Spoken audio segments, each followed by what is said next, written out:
अस्सलाम वालेकुम दोस्तों, आज की वीडियो काफ़ी ख़ास होने वाली है क्योंकि आज की वीडियो में सीमा के वो तमाम राज मैं खोलूँगा जिनकी बेसिस पे सीमा को हिंदुस्तान में स्टे दिया जा रहा है, किस वजह से दिया जा रहा है, कौन सी वजूहात हैं और आखिर क्या वजह है कि 700 चैट्स के रिकवर होने के बावजूद ATS अभी तक सीमा हैदर का कुछ भी नहीं बिगाड़ सकी।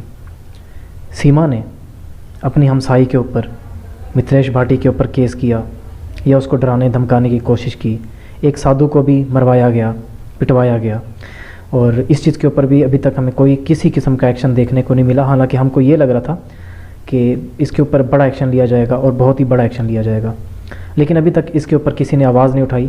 उल्टा कमेंट सेक्शन के अंदर लोग हमसे सवाल कर रहे होते हैं कि आपने अभी तक किया ही क्या है सीमा के लिए कि उसको आपने पाकिस्तान बुलवाया हो या फिर पाकिस्तानी साइड से कुछ हुआ हो। तो आज के टॉपिक जो हैं हमारे वो यही हैं कि एक तो हम इस बारे में बात करेंगे क्या वजह है कि सीमा को अभी तक पाकिस्तान डिपोर्ट नहीं किया गया और कौन सी वजह है कि पाकिस्तान से अभी तक आपको कुछ भी इस तरह का देखने को नहीं मिला जिसकी बेस पे आप ये कह सकें कि पाकिस्तानी साइड से केस के ऊपर डेवलपमेंट हो रही है। तो सबसे पहली बात, कौन सी वजह है, किस बेस पे सीमा को हिंदुस्तान में रखा गया है। 700 चैट्स मिल चुकी हैं, उसके बावजूद सीमा हिंदुस्तान में रह रही है। आपने देखा होगा हिंदुस्तान की हिस्ट्री है ये, जब भी कोई पावर के लोग किसी इशू के ऊपर उठते हैं या फिर उस इशू को दबाने की कोशिश करते हैं तो वो मसला जिस तरफ पावर के लोग चाह रहे होते हैं उसी तरफ चला जाता है। आपने देखा निर्भया केस 10 साल तक चला। शुरू में, केस के शुरू में ही तमाम सबूत मिल चुके थे कि कौन विक्टिम है, किसने तमाम मसले किए हैं। उसके बावजूद AP सिंह ने इस केस को 10 साल तक रोंदा था और इसके ऊपर काफ़ी सारे एहतजाज भी हुए थे और इंडिया का तो तकरीबन हर चैनल ने इस चीज़ को कवर किया था। उसके बावजूद एक केस 10 साल तक चला था। इसी तरह से आपको पता होगा अंकिता भंडारी, ये नाम आपने सुना होगा। पिछले साल का ये इशू है, जिनको नहीं पता उनको थोड़ा सा मैं बता देता हूँ कि एक रिसोर्ट के ऊपर एक लड़की जिसकी उम्र 19 साल थी काम करने के लिए गई और जो उस रिसोर्ट का ओनर था वो बंदा ठीक नहीं था, बदचलन जिसको कह सकते हैं, वो बंदा इस तरह का था। तकरीबन 18-19 दिन में ही ये तमाम चीज़ें क्लियर हो चुकी थी। फिर ऐसा हुआ कि वो बंदा अंकिता भंडारी को लेके गया एक डैम पे अपने दोस्तों के साथ, वहाँ पे उसका कत्ल कर दिया गया। अब ये केस खुल के सामने आ चुका था। इस केस के हवाले से जितनी भी रिकॉर्डिंग्स थी, जितना भी डाटा था, सबका सब सामने आ गया। उसके बावजूद अभी तक उस बंदे का कुछ भी नहीं हो सका। शायद न्यूज़ पे आपको कहा जाता रहा हो कि उसके ख़िलाफ़ कोई ना कोई एक्शन लिया गया था।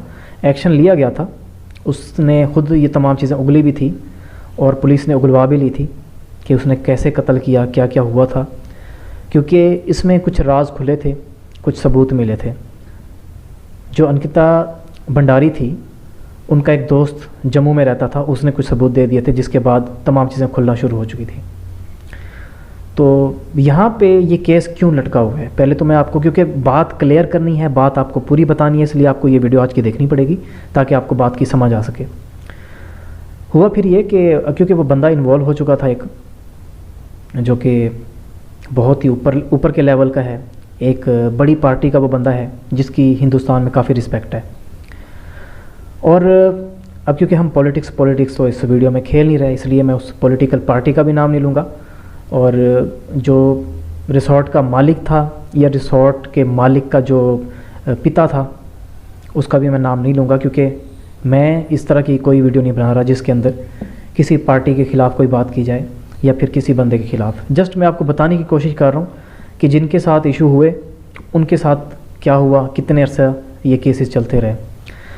अंकिता भंडारी वाले केस में ये हुआ कि तमाम सबूत सामने आ गए, तमाम चीज़ें मीडिया के ऊपर आपको मौजूद मिल जाएंगी। आप अंकिता भंडारी लिखें यूट्यूब के ऊपर, आपको काफ़ी सारी वीडियोस मिल जाएंगी जिसमें कि इस केस को एक्सप्लेन किया गया है।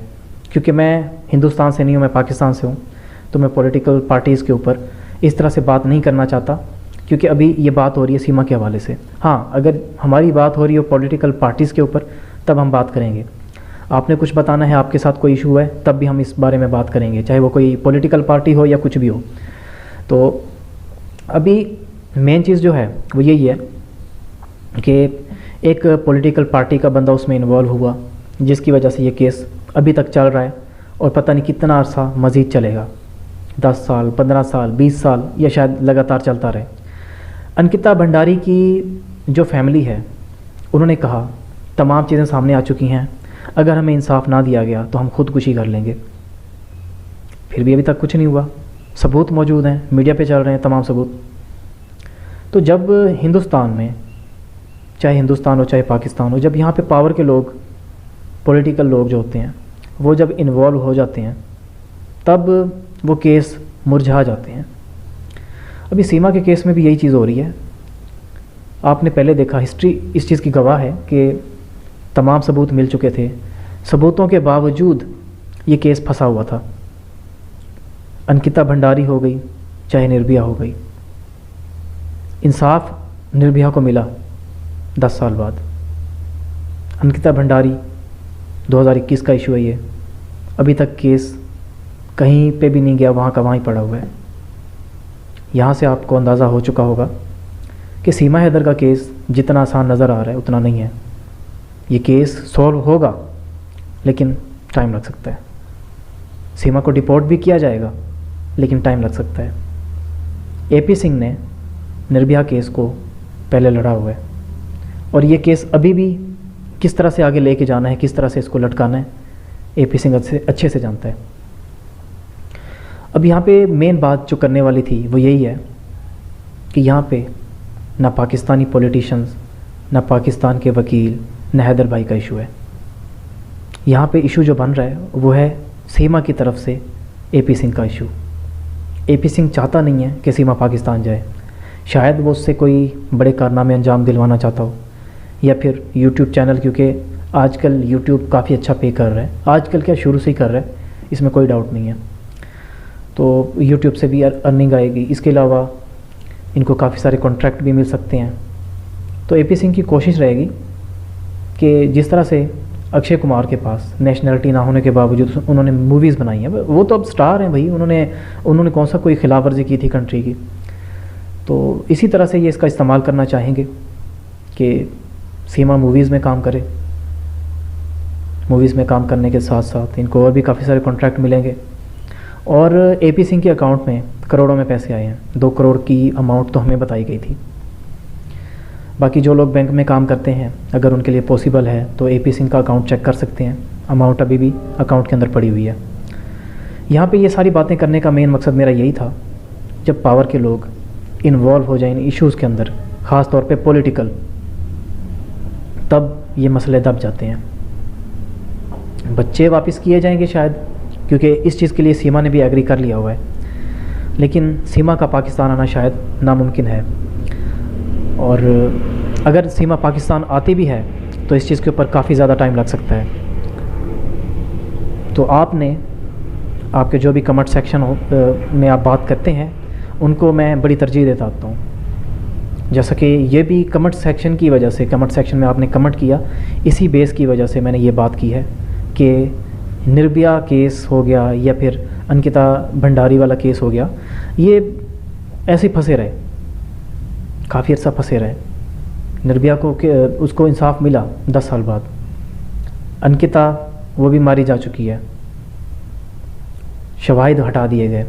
अब आप यहाँ से अंदाज़ा लगा लें, तमाम सबूत मिल गए। देखिए ये सबूत मिल गए जी, ये समझ लें मेरे पास ये कॉल रिकॉर्डिंग मिल गई है इस मोबाइल के अंदर से। जो रिसोर्ट था उसके ऊपर बिल्डोज़र फिरवा दिया गया, पूरा इशू हाईलाइटेड है, आवाम देख रही है, दुनिया देख रही है, BBC, CNN भी इस चीज़ को कवर कर रहे हैं।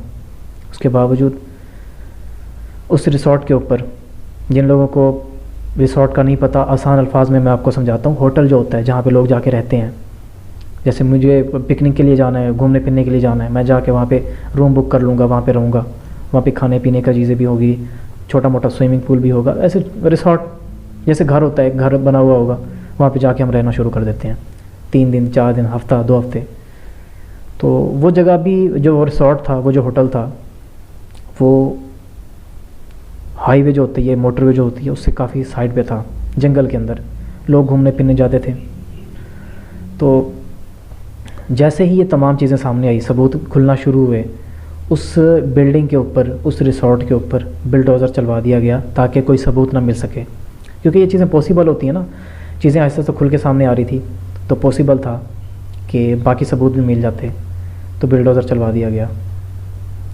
उम्मीद करता हूँ कि आपको आज की इस वीडियो से काफ़ी कुछ जानने को मिला होगा। कमेंट सेक्शन में आपने ज़रूर बताना है आपके साथ कोई इशू हुआ है, मैं आपके लिए बैठा हूँ, आपकी आवाज़ बनूँगा, आपकी आवाज़ उठाऊँगा। मेरे साथ हिंदुस्तान से काफ़ी लोग इस तरह के कनेक्ट हो चुके हैं जो आपकी हेल्प करेंगे। अगर आपके साथ कोई मसला हुआ है, कोई इशू बना है, इंस्टाग्राम पे आप मुझसे रब्ता करें। इंस्टाग्राम का लिंक मेरे चैनल की जो बायो होती है, या फिर आप जब मेरे चैनल पे जाएंगे, मैं अभी आपको खोल के थोड़ा सा दिखाता हूँ, शायद आपको नज़र आ जाए यहाँ पे। सबसे पहले तो यूट्यूब खोलता हूँ मैं यहाँ से, और अब जब चैनल पे जाते हैं ना, उसके बाद किसी बंदे का आपने चैनल खोला, वहाँ पे लिखा होता है अबाउट। अबाउट के अंदर आपको शायद ये नज़र आ रहा हो, ये मेरा चैनल है, ठीक से नज़र नहीं आ रहा, खैर रोशनी ज़्यादा होने की वजह से। तो यहाँ पे मैंने इंस्टाग्राम का लिंक दिया हुआ है, आप इंस्टाग्राम मुझसे रब्ता कर सकते हैं इंस्टाग्राम पे। इसके अलावा आप टिकटॉक पे, बल्कि टिकटॉक तो हिंदुस्तान में नहीं चलता, आप टिकटॉक पे भी मुझसे रब्ता कर सकते हैं। आपकी आवाज़ में बनूँगा, आपकी आवाज़ उठाई जाएगी अगर आपके साथ कोई इशू है। बाकी रही सीमा हैदर की बात, वीडियो के अख्ताम पे भी मैं आपको यही कहना चाहूँगा कि पावर के लोग, पॉलिटिकल पार्टीज़ इस तमाम मामले में इन्वॉल्व हो चुकी हैं और काफ़ी अच्छा पैसा खिलाया जा रहा है सीमा को हिंदुस्तान में रखने के लिए, क्योंकि इससे काफ़ी सारे बिज़नेस हैं जो किए जा सकते हैं इन फ्यूचर। तो वक्त के साथ साथ चीज़ें खुलती जाएंगी, मैं खोलता रहूँगा। अगर वीडियो को आपने एंड तक देखा है तो मेरे सेकंड चैनल को लाजमी सब्सक्राइब करें, लिंक बायो के अंदर, या फिर पहला कमेंट आप देख सकते हैं, उसके अंदर भी मैंने पिन किया हुआ है, और डिस्क्रिप्शन के अंदर भी आपको मिल जाएगा। क्योंकि मैंने उस चैनल के ऊपर ये नहीं देखना कोई पॉलिटिकल पार्टी का बंदा है या कोई क्या है, वहाँ पे मैंने खुल के बात करनी है, और वहाँ पे मेरा चैनल कभी भी मोनेटाइज वो नहीं हो पाएगा, क्योंकि खुल के बात करनी है। खुल के जब बात की जाती है उसके ऊपर काफ़ी सारे वायलेशन वगैरह आ सकती होती है।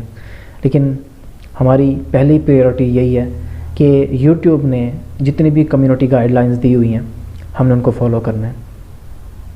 हम उनको फॉलो करते हुए आपकी आवाज़ लोगों तक लेके आएंगे, सब तक पहुंचाएंगे, क्योंकि हमारा मेन मकसद इस वक्त आपकी आवाज़ बनना है, जिस तरह हम हैदर के बच्चों की आवाज़ बनने की कोशिश कर रहे हैं। उम्मीद करता हूँ आज की वीडियो से आपको काफ़ी कुछ जानने को मिला होगा। आपने कोई बात करनी हो, कोई कमेंट करना हो, कमेंट सेक्शन में आप ज़रूर लिखा करें। और आज की वीडियो से अगर आपको कुछ जानने को मिला है या कोई स्टोरी आप बताना चाहते हैं इस तरह की, जिस तरह से कि निर्भया केस है, अंकिता वाला केस है, तो हम आपकी आवाज़, आपका केस सबके सामने लेके आएंगे। हो सकता है कि सबके सामने लेके आने की वजह से, आवाम तक लेके आने की वजह से, जनता तक लेके आने की वजह से उस केस के ऊपर कोई सुनवाई की जाए। अब हमारी मुलाकात होगी एक नई वीडियो में, तब तक के लिए मुझे दीजिए इजाज़त। अल्लाह निगहबान, अल्लाह हाफिज़।